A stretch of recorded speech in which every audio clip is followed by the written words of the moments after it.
Trump is completely shocking Washington by doing things no president has ever done before, Michael Snyder reports. The chaos that we are witnessing in Washington, D.C. right now is absolutely breathtaking. The U.S. possesses the largest and most bloated bureaucracy in the history of the planet, and now it has been thrown into a state of turmoil as Donald Trump and his team fire political appointees, free spending, and figuratively turn over the tables in agency after agency.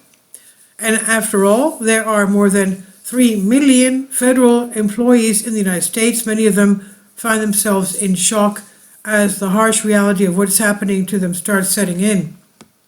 Let me give you an example of what I'm talking about. A current employee at the Office of Personnel Management says that Trump has initiated a hostile takeover of the federal civil service. This is the message that the anonymous employee posted on Twitter. I am a current employee of the Office of Personnel Management, OPM. This is a throwaway account for obvious reasons. I'm posting this because people need to know what is going on at OPM. I've been an OPM employee for nearly a decade and a federal employee for almost 20 years. I've never witnessed anything even remotely close to what's happening right now. In short, there's a hostile takeover of the federal civil service.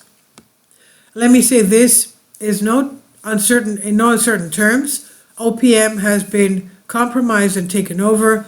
The very backbone of American government, the HR of the HR is the U.S. government, has been taken over by outside politicians.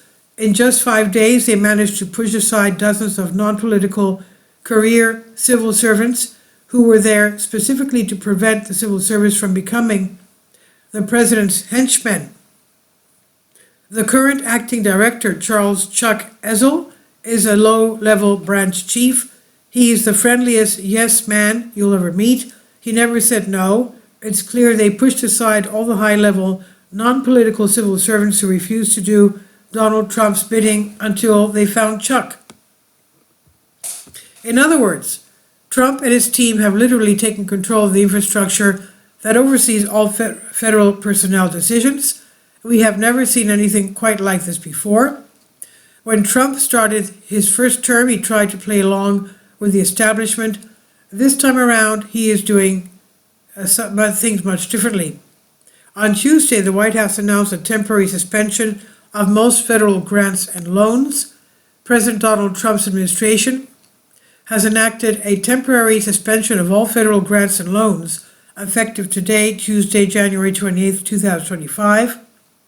This strategic pause, orchestrated by the Office of Management and Budget, OMB, is designed to facilitate a comprehensive review of federal financial assistance programs, ensuring that taxpayer dollars are utilized efficiently and in accordance with the administration's objectives. This initiative reflects President Trump's unwavering commitment to fiscal responsibility and his dedication to eliminating wasteful spending. We have never seen an incoming president do anything like this either. But it makes sense.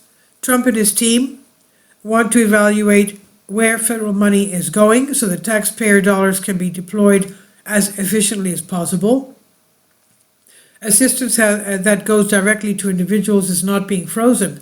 As White House Press Secretary Karoline Leavitt has made quite clear, this temporary freeze does not apply to Social Security, Medicare, or the food stamp program.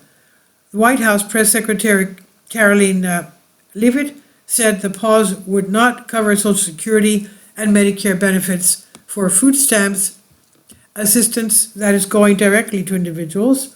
This is not a blanket pause on federal assistance and grant programs from the Trump administration, Leavitt said. However, it is the responsibility of this president and this administration to be good stewards of taxpayer dollars. However, on Tuesday, there were reports that Medicare payment systems were not functioning. Several lawmakers took to social media on Tuesday afternoon to confirm that their states' Medicaid payment systems have been shut off. Can confirm, Connecticut Medicaid payment system has been turned off. Doctors and hospitals cannot get paid, wrote Senator Chris Murphy of Connecticut in a post on the social media site X. Discussions ongoing about whether services can continue, he said.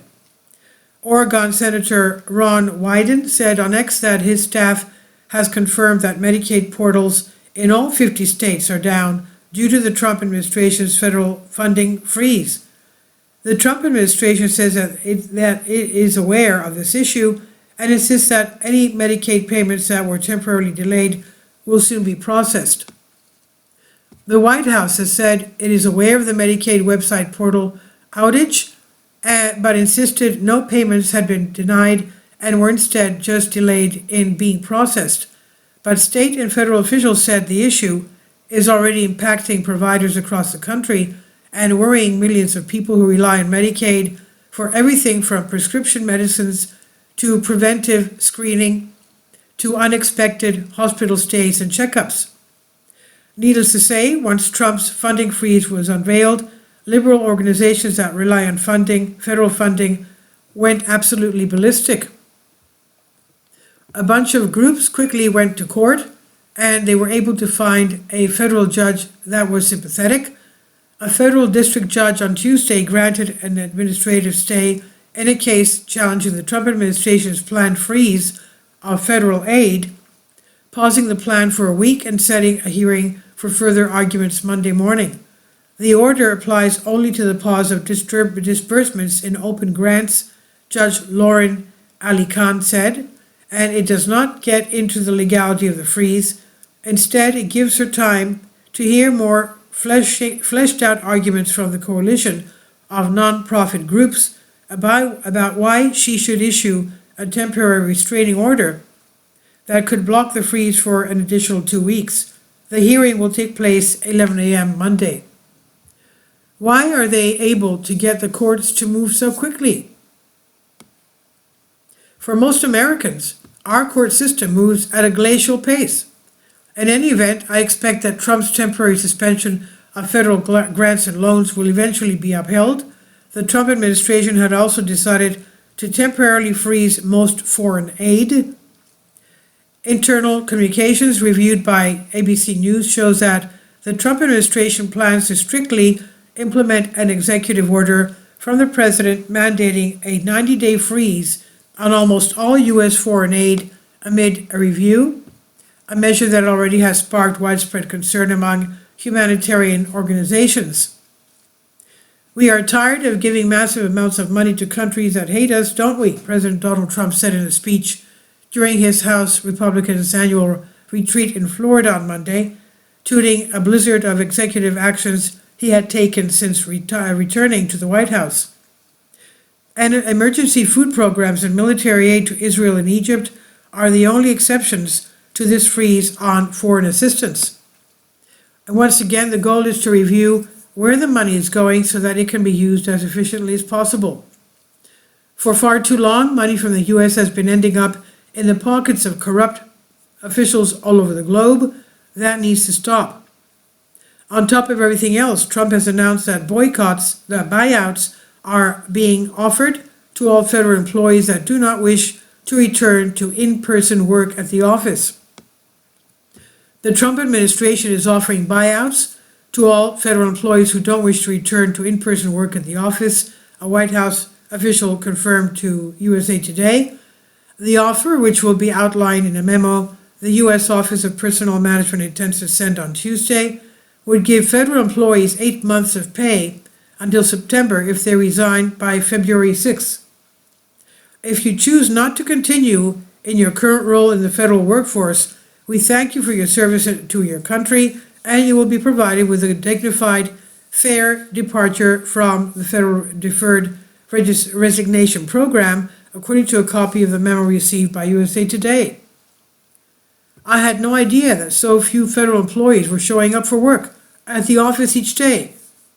According to one administration official, only 6% of all federal employees show up to work at the office on a full-time basis. The government-wide email being sent today is to make sure that all federal workers are on board with the new administration plan to have federal employees in office and adhering to higher standards. We are 5 years past COVID, and just 6% of federal employees work full-time in office.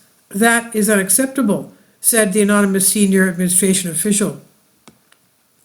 There are some people that are able to efficiently work from home, but there are others that simply lack the discipline to do so. For example, U.S. Senator Joni Ernst has pointed out that one VA official was actually, quote, on a Zoom call from his bathtub, end quote. One VA employee who was in charge of some of these hotlines, he actually was on a Zoom call from his bathtub, said Ernst, who is chairwoman of the Senate Small Business Committee. You're not actually working if you're taking a long hot soak in a bubble bath.